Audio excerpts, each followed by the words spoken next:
هر صبح در بازار مردیکارها ده ها مردان سین و سال مختلف جمع می شوند. بعضی آنها معلومات عالی دارند. معاش کم کار در کارخانه های دولتی را برای این نفران بی اهمیت کرده است. شرکت های خرد نیز پیشنهاد قابل ملاحظه ندارند.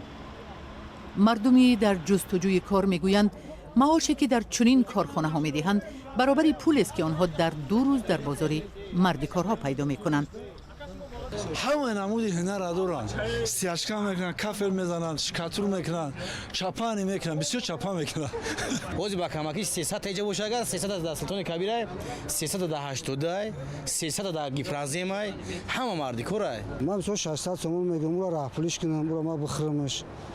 ما گودک مکتب میره، کتاب میگه، دفتر میگه، روچکا میگه. رو ما چیکارش کنم؟ برای مجبورم در همین جا اومدم ایستادم خیلی روزش میشه که زندگی من میوم روز میشه نمیوم.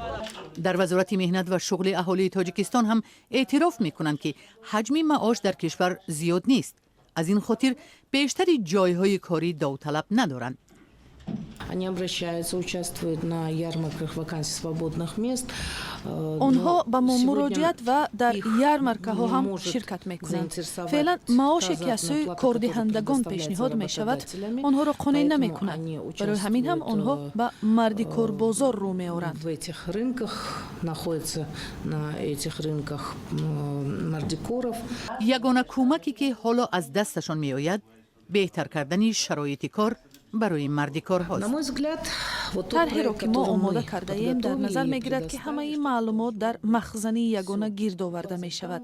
یعنی هر مردیکار ثبت نام می شود، سراغه خود را میگذارد، برای او عادی ترین شرایط فراهم آورده می شود. مثلا جای مخصوص نشست که او همانجا منتظر گرفتن فرمایش کاردهنده می شود.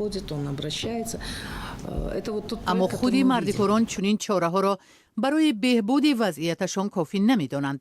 آنها میگویند به خوابگاه‌های ارزان نیاز دارند.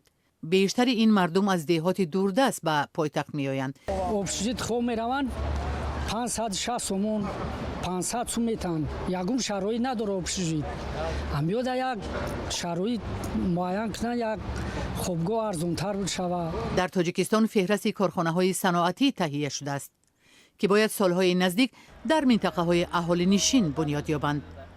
با باور مقامات این طرح میتواند جایهای کاری بیشتری را فراهم سازد. اما تحلیلگران بر اینند که چنین تشبث با کم کردن میزان بیکاری تأثیری چندانی نخواهد داشت.